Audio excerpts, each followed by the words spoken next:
Well, it's looking like it's turning out to be a very close fight between two candidates in the election for Singapore's next president. Sources say 80% of the votes have been counted. But they add that it is too close to tell if Dr. Tan Cheng Bock or Dr. Tony Tan is leading. Our reporter spoke with Dr. Tan Cheng Bock at the Elections Department, and we asked him about the possibility of a recount.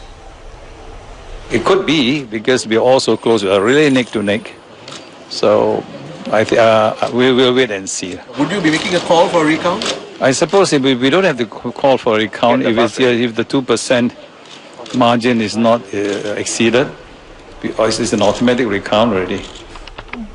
Well, a candidate can ask for a recount if the difference between the number of votes polled between two hopefuls, the top two hopefuls, is 2% or less of the total valid votes. Now, Dr. Tony Tan has arrived at Toa Payoh Stadium, where his supporters are gathered. Our reporter Mei Wong spoke to the supporters earlier. I find that he's quite an established person, and through his vast experience in all grounds-wise, I think he's the best suitable person for the presidency. Right, and Jonathan, also when we talk about being a suitable candidate, exactly what qualities of Dr. Tan do you most admire and think that he's well fitted for the role? Okay, I find that for himself, right, he's quite well known by the world.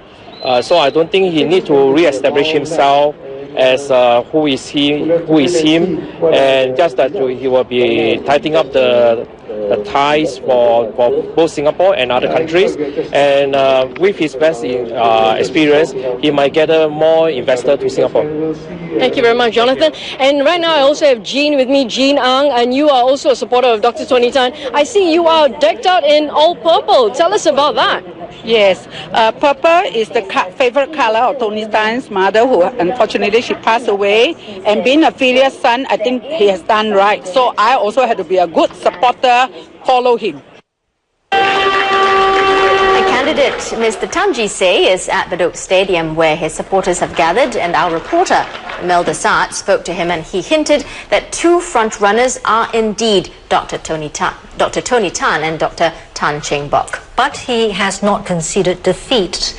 Although it is the end of the race for Mr. Tan Kin Lian, he has conceded defeat. Mr. Tan Kin Lian says he is somewhat disappointed, but believes he has put up a good fight. Mr. Tan also says he spent between $60,000 and $70,000 on his campaign, and that's not including his 48,000 Sing dollar deposit, which he says he may not recover. Now, this could mean that Mr. Tan Kin Lian may have polled less than 12.5% of the votes cast. A candidate has to receive more than 1/8 of the ballots to get his deposit back.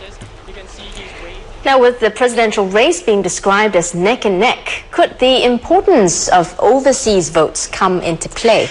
Well, the Elections Department says counting of overseas votes, which is scheduled to happen on Tuesday, it will likely be delayed. And this is because, it was scheduled to happen on Tuesday. Now, this is because while polling in New York and Washington, D.C. was not affected by Hurricane Irene today, the return of the polling team will be affected by the closure of New York's JFK and Newark airports. Now, overseas votes can only be counted when ballot boxes from all 9 overseas stations are back, and this has to happen no later than 10 days after polling day. That will be September 3rd, but because the new president has been sworn in on September 1st, counting of overseas votes will be on next Tuesday, if necessary. Well, they will be counted anyway, but whether or not they'll be announced and shown live, whether they'll play a part in the final results of who is Singapore's 7th president, that remains to be seen. All right, time now for a quick check on what's happening in the other parts of the world. We've got Gerard Lam with the headlines. Thanks, Sharon. We're keeping track of developments that's coming up from Hurricane Irene. At least 2 people have been confirmed dead in North Carolina.